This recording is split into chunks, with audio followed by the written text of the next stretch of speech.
I'm delighted to be with you.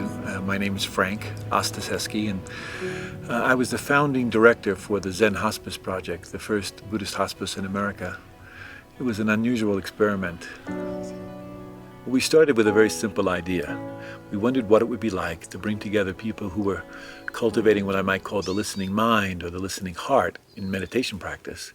What it might be like to bring them together with people who really needed to be heard at least once in their life, people who were dying. And in the beginning, we worked mostly with homeless folks, people who lived on the streets of San Francisco. And so I changed diapers on park benches and in single-room occupancy hotels. And these people became my teachers. They were my real teachers. Because you see, with them, I couldn't hide behind any rhetoric. I had to be very honest. I had to be very authentic. I had to be completely myself. Otherwise, I wasn't trustworthy for them. And when I was trustworthy, then they understood we were in the soup together. Yeah. So, they taught me everything I know about caring for people who are dying.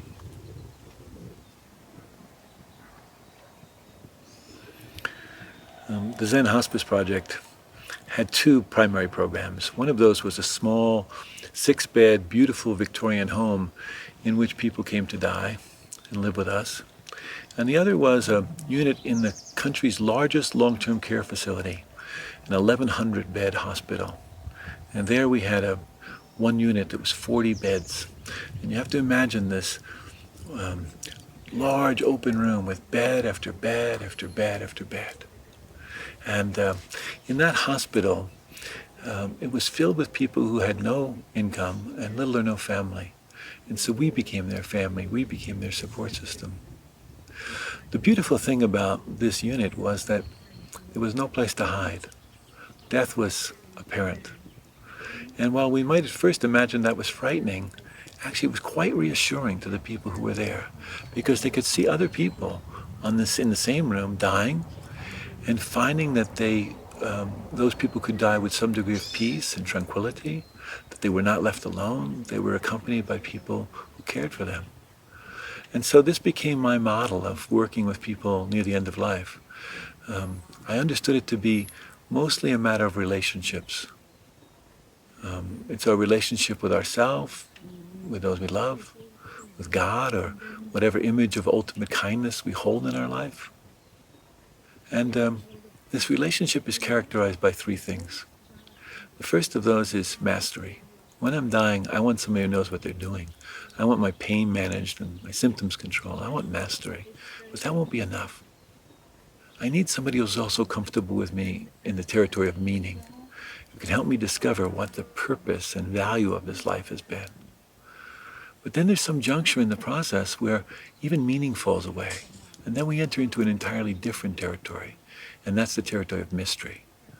And that's the land of unanswerable questions, where the only thing we can do is bear witness and help someone to discover their truth, even if it's one that we don't agree with.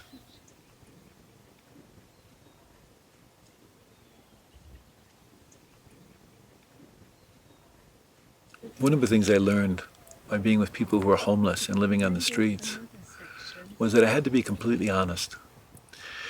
You know, people who live on the streets, they live on the margins of society. They don't trust the system very much. They don't have much confidence in it. And so if I was going to be of any use to them, I had to be completely honest, completely authentic. Otherwise, they would sniff out my sentimentality and my insincerity. So they taught me how to be completely myself, to allow my full heart to be present, to allow all of my insecurities to also be present. Yeah. All of those things became a meeting place with the people that I was serving. They were helpless.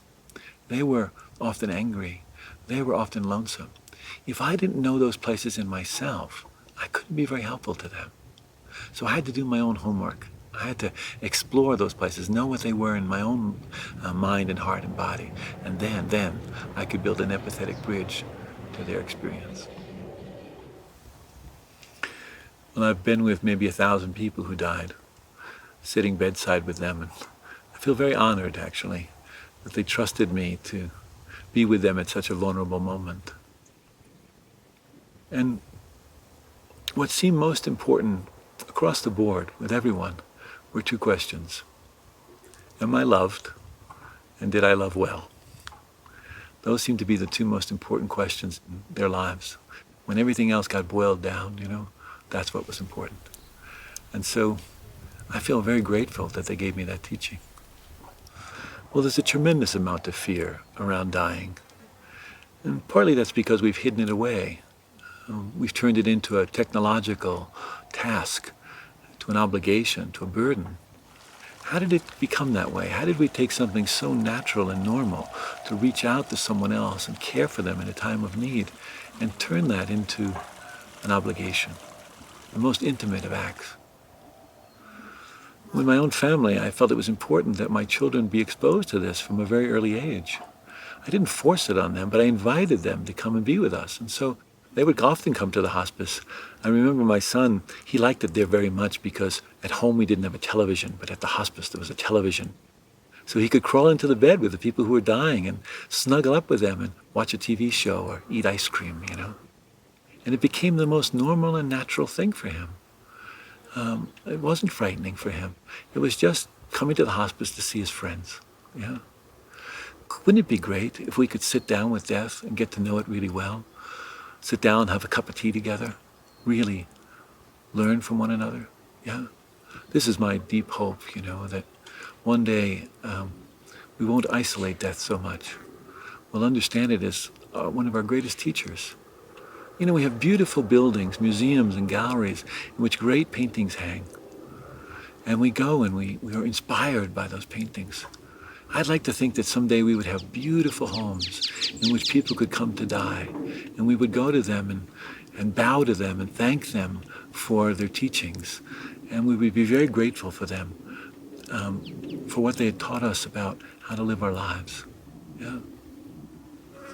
I don't know really how we can prepare for dying, but I do know that we can use dying to show us how to live our life in a full, rich, wise, and compassionate way. Yeah.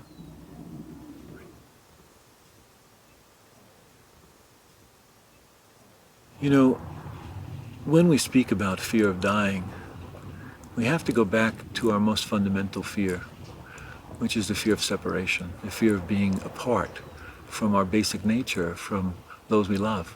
Yeah? This is the basis for all fear. Yeah? And unfortunately, in our cultures, we've used fear as a motivating factor. We thought if we scared people, they would take action.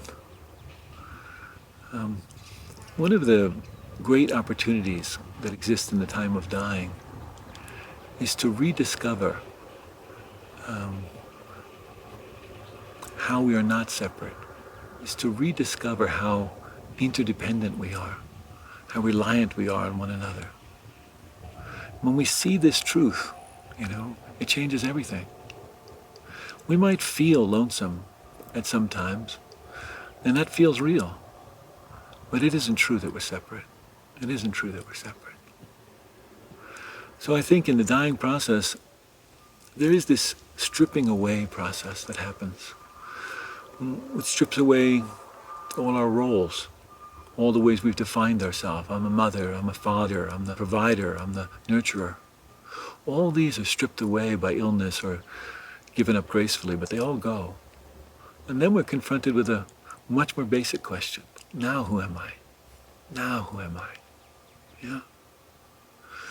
And what you find is that people feel themselves a part of something larger than themselves that also includes themselves.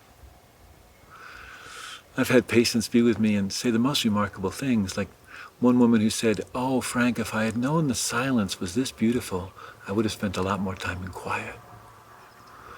Or another woman who said, "I feel like I'm emptying out so God can enter." Or still another who said to me, I'm just placing myself in the lap of the Buddha. Yeah. This was their discoveries. It wasn't something I told them or that we imposed upon them. I never was interested in any kind of dogma. I was always much more interested in how is this person going to meet their dying? What's right for them? I have confidence in their ability to meet their experience. For them to show me My job is just to companion them and to bear witness. We had this man who came to our hospice. He was the president of the California Atheist Association. Wonderful guy. We had great conversations. He really wanted to talk about what happens after you die. He wanted to know what the Buddhists thought and the Christians thought and other religions. And so I shared what I could with him. But I said, what do you think happens? And he said, nothing. I said, what do you mean nothing? He said, nothing.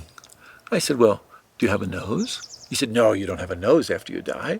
And I said, well, do you hear things? He said, no, you have no ears after you die. I said, well, what's it like then? He said, nothing. I said, you mean like a dial tone on a telephone? He said, no. He said, it's like all of your cells merge with all the other cells of the universe. That's what happens when you die.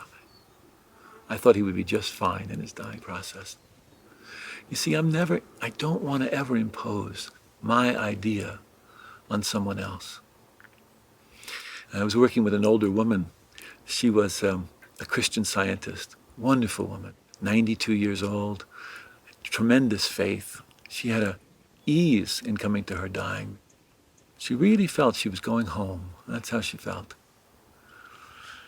Well, her granddaughter came to visit, and her granddaughter had been reading some books. And she said, Grandma, you don't have to worry, because when you die, everybody who's died before you that you knew and loved will be there to greet you. So you don't have to worry, it'll all be fine. Well, Grandma became terrified. What this granddaughter didn't know is that Grandma's husband had been beating her for many years.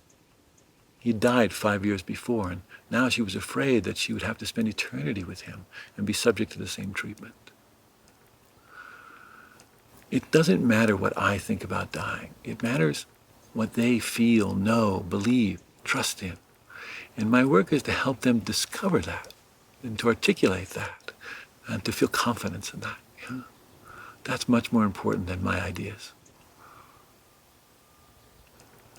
I think one of the challenges we have is that we even use the term dying people.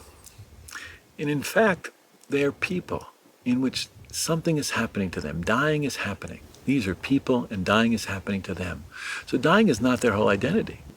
So they have a whole life that we can meet and join in around, yeah? And that's really important, to speak about the ordinary things, the everyday things of our lives, our families and our work and the things that give meaning and value to our life. I have a great sense of curiosity, and I try to bring that to the bedside. I'm genuinely interested in their life and what they think and feel. There was a woman, an old Italian woman, who came to our hospice with a prognosis of 6 weeks to live. And during the time she was here, when you walked into a room, people would ask, how are you today? And she would say, oh, I just want to die. I just want to die. And this became a kind of a joke around the hospice. Oh, Rosie, she just wants to die. And so I said to the volunteers, you're not taking her seriously. So I went into a room and I asked her the same question, Rosie, how are you today? And she said, oh, I just want to die. And I said, Rosie, what do you think would be so much better about dying? It's a curious question. And she looked at me a little affronted. She said, what kind of a question is that to ask an old Italian lady? And I said, really, Rosie, what do you think would be so much better about dying? I have no guarantees. And she said, well, at least I'd be out of this. And I said, what? And she began to describe to me. She'd taken care of her husband her whole life. She'd laid out his clothes in the morning. She'd paid the bills. She'd fed him meals every day. And she couldn't imagine how he could take care of her. And so she came to the hospice, assuming she would die rather quickly. After this story came out, I said, maybe you should speak to your husband about this. I didn't intervene. I didn't do any therapeutic session. They'd been married for 50 years. I figured they could figure it out. All I know is that they had a discussion, and the next day, Rosie announced to me that she was going home.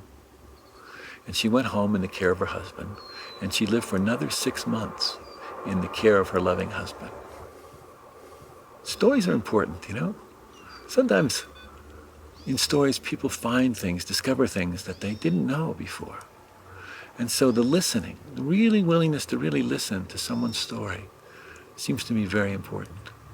And we have to listen not just with our ears, but with our bodies and hearts and minds, you know. We have to listen, not looking for the answer, but as an act of generosity, as an act of pure generosity. I want to come back to this. What did dying teach? It's an important thing. I have a precept, a guideline that I often live by when I'm working with dying people. And that is that I have to bring my whole self to the experience. My whole self. Often we think it's our expertise that will help, or our strength that will help, but it's not just that. Our helplessness helps, our fear helps, our grief helps. These all serve as the building blocks that we build an empathetic bridge to another person's experience. I had a dear friend of mine, John, in the early days of the AIDS epidemic. John had AIDS, and we were taking care of him. And one morning he woke up with a strange neurological set of symptoms. And one morning he lost his ability to speak in any intelligent way, to hold a fork, or to stand. And it was my morning to take care of him. And there he was across from the kitchen table from me. John's kitchen table was always a bit chaotic. But I looked across the table at my friend and I couldn't find him. Where had he gone? He was just there the night before. Now he could just mumble and speak in garbled ways. So I took care of him through the day, and it was a long day, exhausting day actually. And I realized I was scared, you know. And so I kept falling back on my expertise, me, Mr. Hospice, you know. And the day dragged on into the evening, and the evening into the early hours of the morning. John had these enormous anal fistulas, like tumors, and constant diarrhea. And taking care of him was a lot of work. And we moved from the toilet to the bath and back to the toilet dozens of times in the course of the day and the night. And by the time the early hours of the morning came, I was exhausted, and I just wanted him to go to bed and to somehow wake up in the morning and have this nightmare be over. And so I was washing my hands at the sink, looking in the mirror, and he was behind me sitting on the toilet. And I saw him mouthing to me, whispering to me, "You're trying too hard." And I was trying much too hard, trying to be somebody, the strong one, the expert. And I remember so well that at that moment I went and I sat down beside the toilet and I just began to cry. I just cried and cried and cried. And that moment was the most intimate of our whole friendship. Because there we were completely together, you see? No separation between us. Both completely helpless. Now, we didn't stay helpless forever. The situation showed us what to do next, but we couldn't have known that until we were in that territory of helplessness. I'd been afraid to go there. I was afraid if I went there, I'd get lost and I couldn't be of any use to him. But what I found instead was right there, right in the middle of that experience of helplessness, were the lessons I needed, the guidance I needed to know what to do next. So I say we should bring our whole self to the bedside, not just our skills and expertise, but our weakness, our fear, our helplessness. All of those are meeting places with the people that we serve. I think what matters at the time of dying is authentic relationship. And we might be afraid to show our fear or to reveal our helplessness, you know. It's not that we use the dying person as our therapist. That isn't the idea, of course. But it is to be real, to be authentic with people. If we were going to share those things with them, share those kinds of things with them in the course of our daily life, why not now? Why not now? When we don't share, we send the message that it's not okay to feel those things. And we leave the dying person isolated in their feelings of fear, their feelings of helplessness, their feelings of grief. They need companionship in that territory. And we can only companion people if it's territory that we ourselves understand. I think sometimes we allow our self-consciousness to stop us. Yeah, our own habit of protecting our self-image to stop us. But when I'm dying, I don't want a self-image at my bedside. I want somebody who's real, who's willing to be real with me, with whom I can share whatever it is that's coming into my mind and heart and body. That's the kind of companionship that becomes truly compassionate companioning. Yeah? You know, the word compassion, it's often translated as suffering with others. And it's the little word in the middle that seems so important to me, with, because it implies a certain kind of intimacy, not only with myself, but with the other. And this intimacy is experienced as a kind of attunement, an attunement to exactly where the other person is in this moment. That's my job as a caregiver, to attune to their experience. And when I do that, when my attunement is there, when my non-judgmental attention is perfectly attuned, then the dying person realizes that, recognizes that, and they feel safe and more comfortable with coming forward with what is difficult for them. We have this idea that we should always make it safe for dying people, and this is good if you can do it. But dying doesn't feel safe to most people. It doesn't feel like a safe experience. But what I do know is that when I'm actually abiding, residing in my own compassionate heart, and I'm not sitting in judgment of anything at all, the dying person sees that and recognizes that. And then they're willing to go to territory which might otherwise seem quite dangerous to them. Not because it's safe, but because they're companioned, and they know they won't be left alone in that. That's our work to do. That's our work. Yeah. Compassion is an overused word. Mostly we think about compassion as warmth or tenderness or kindness, and all of those are aspects of compassion. Or we think about compassion as removing suffering. But my experience is something different. I think compassion is really about being with suffering. It's that innate capacity in us that gives us the wherewithal to be with suffering. And when we are with suffering, when we are a compassionate presence, what happens for the other person is that their defenses against their own suffering fall down. They relax. And then we can see what the true causes of the suffering are. And then, and only then, can we intervene skillfully and address the actual causes of the suffering, and then perhaps provide some relief. So compassion is that capacity that allows us to stay with what we would otherwise like to run away from. A few years ago, I had a heart attack, and I was hospitalized, and I went through triple bypass surgery. Very difficult. Shortly after, I was on a recovery unit. I had a great deal of suffering, not physical pain, but a great deal of suffering. And all I wanted was to be able to be with it. But everybody who came into the room wanted to try and distract me from that suffering. Everybody kept saying to me, it'll be better tomorrow. It'll be better tomorrow. Hospitals and professional caregivers, they have protocols and procedures for everything. And I'm grateful for those, because without those, I wouldn't be sitting here being able to talk with you. But in an environment that's completely future-oriented, it's actually very difficult to be with what's actually happening right now, to be with one's own suffering. Sometimes when the caregivers came in the room, they had more of a relationship with the monitors than they did with me. Oh, they would ask me questions, mostly technical questions, like, where's your pain on a scale of 1 to 10? Or have you done your breathing exercises today? Or have you had a bowel movement, you know?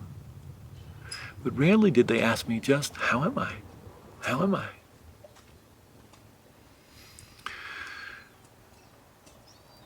As a professional caregiver, we lend people our expertise. Sometimes we lend them the strength of our backs. When a nurse moves a patient from the bed to the chair, she lends that patient her arms and legs. We can also lend people the calmness of our minds. We can also lend people our open hearts. And in the presence of that calm mind and open heart, it's possible for a patient to develop their own stability, to open their own heart. And in that way we become a true refuge for them. Our companioning becomes a true refuge.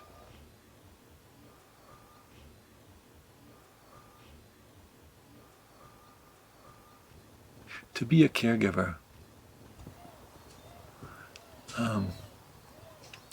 these days is pretty difficult. People are driven mercilessly by the systems in which they work, unrealistic expectations. They're being asked to do more with less time and fewer resources. It's a really difficult job. The good ones are really of help. They're able to stay in contact with their experience. They don't always have to share it and articulate it, but they have to be willing to know and feel what's going on as it's going on, so that they're not being unconsciously motivated by their fear, for example. There is this phenomenon which I call helper's disease. It's more rampant than cancer and AIDS put together. And I'm talking about the ways that we try to distance ourselves from suffering, keep suffering at arm's length, through our pity, through our charitable acts, through our professional warmth. Professional warmth doesn't heal. I heal by coming back into contact with those aspects of myself that I feel I have somehow lost contact with. So our work as caregivers is not just to manage pain and address symptoms. It is to help people rediscover their own innate capacity for healing. The healing's always found by going toward the suffering. It's always found by going toward the suffering. I don't think we help people by distracting them from their suffering. I think we help them by companioning them in their suffering. A few years ago, I was teaching a retreat for doctors and nurses on compassionate care. And in the course of that retreat, I began to feel heart pain. And I wasn't so unusual. I denied it. I refused to accept that it was probably likely heart pain. My assistant who was with me kept insisting that I go to the hospital, but I said no. It passed. A few hours later, more heart pain. And again, I denied it. And the third time, I was having a video conference with Ram Dass, a well-known spiritual teacher, and I found myself getting irritable with him. I didn't say it, but I could feel this quality in me of irritability. And then I realized, oh, something's happening. And I interrupted the conversation, and I went to the hospital, and I had a heart attack in the ER. A day or so later, they were prepping me for surgery, and my son came to visit. It was the night before surgery, a very serious surgery, life and death surgery. And we had a heart-to-heart conversation. It was a beautiful conversation. And right in the middle of it, he asked me, "Papa, are you going to live through this?" And of course, he's my son, I want to reassure him, and so I began to think of what I might say to him. But out of my mouth, I heard myself say, "I'm not taking sides." And it surprised me. It wasn't that I was trying to say some good Buddhist thing or be a wise one. It just simply is what was true. And because it was true, we were both reassured by it. Not taking sides between life and death. That's something the dying people taught me. How I could be with them and not take sides between life or death, but to find some balance, some warm equanimity, some compassionate presence. Dying is not the enemy. Dying is not failure. Dying is not the end. When I'm working with somebody coming to the end of their life, I feel a whole range of things. I feel my own fear. I feel my own sadness and grief. And in a way, it's essential that I keep feeling all those things. So one, because I'm not swept away by them, if I'm attending to them. And two, because they help me to feel some connection with the person who's dying. Sure, I feel grief. And I have to take care of it. That's my work to do. And so I do that by feeling it, by writing about it, by engaging in rituals that support me, and also by engaging in life-affirming things. There was a point during the AIDS epidemic where I had taken care of hundreds of people who were dying, and I was getting pretty exhausted. So I went to our local hospital where I knew a lot of the nurses, and I would come into the nursery where there were some babies who had been born from mothers who were using crack cocaine. And these babies shuddered and shook. And so I used to go there in the evenings and hold them in a rocking chair. And I would just rock back and forth with them for, an hour or two, And I would feel so refreshed by that experience. I think it was also nurturing to the babies as well. But it was a way for me to take care of myself, actually. So there are lots of things I can do that support me in continuing to do the work without exhausting myself or burning myself out. But the most important thing is to bring mindfulness to the moment as it's happening, to be aware of what's happening as it's happening. Then I don't get this residual buildup, which is really the cause of people's burnout and exhaustion. I love the word allow, because it takes us beyond accepting and rejecting altogether. And it has a quality of spaciousness about it. And that openness can hold whatever comes. It can hold my judgments, it can hold my fear, it can hold all the strategies of my small self. All of that can be held in the loving awareness of allowing. Yeah? When I meet someone without judgment, they're less likely to judge themselves. Yeah. This question about euthanasia, assisted death, suicide, it comes up in almost every program that I teach. I try not to take a stand, because I think the dialogue is much more important. So I try to encourage a discussion so that individuals can find out what their own views are on it. I don't think it's very helpful to impose a moral standard on these things. I can't say what's right for one person and wrong for another. It has to be okay with me that people want to end their life in order for me to work with them. If I'm standing in judgment, I can't be of very much help to them. I worked with a man once who wanted to end his life. And I said, all right, if this is what you want, let's make it a ritual. And so we went out to his garden and we picked 7 stones. And the agreement that we had is that he would hold 1 stone in his hand all day long for a week. And during the course of that time, he would reflect on his life, the pros and cons of his life, what had been the meaning and value and beauty of his life, and what were the experiences that he wanted to escape. At the end of the day, he'd take the stone and put it in another bowl. We did this together for several days. But by the time he got to the 6th day, he'd changed his mind. He no longer wanted to end his life.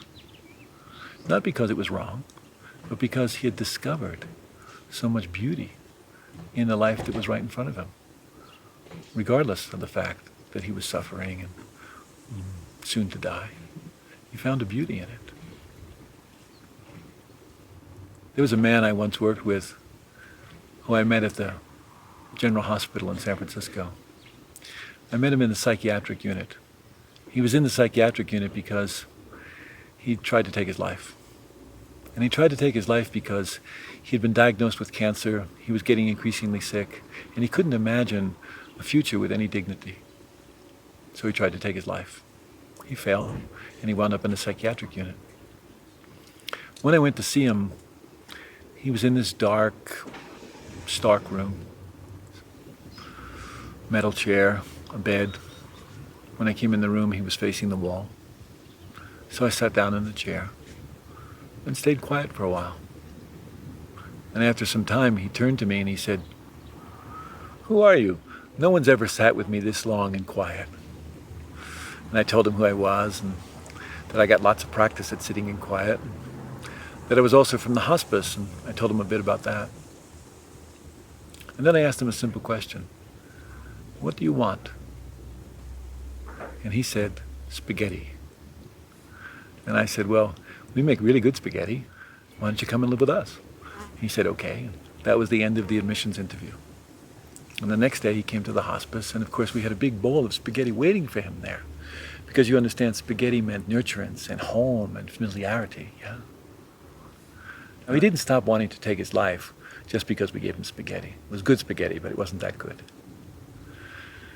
In fact, there was a book that was popular at the time that explained how to take your life when you had terminal illness. And so he wanted this book, so I got it for him. And each night I read him a chapter. Sometimes we have to go to the darkest places to find what heals. Can't be afraid to do that. Well, in the end, he didn't take his life. He lived with us for another 3 months. And one day he said to me, "Frank, I want to thank you. I'm happier now than I've ever been in my life." And I said, "How's that possible? Just the other day you were complaining that you couldn't walk in the park or write in your journals anymore." And he said, "Oh, that was just chasing desire." I thought that was a remarkable statement. I said, "What do you mean? That these activities of life aren't important to you anymore?" He said, "No, it's not the activities that bring me joy. It's the attention to the activities." He said, "Now my pleasure comes from the coolness of the breeze and the softness of the sheets." I thought this was a remarkable turnaround for a man that I'd met in a psychiatric unit. We never taught him to meditate. We didn't give him any Buddhist dogma. We just companioned him. We went with him to the places that frightened him. And as a result, he returned with a sense of equanimity, courage, balance, and appreciation of the beauty in his life.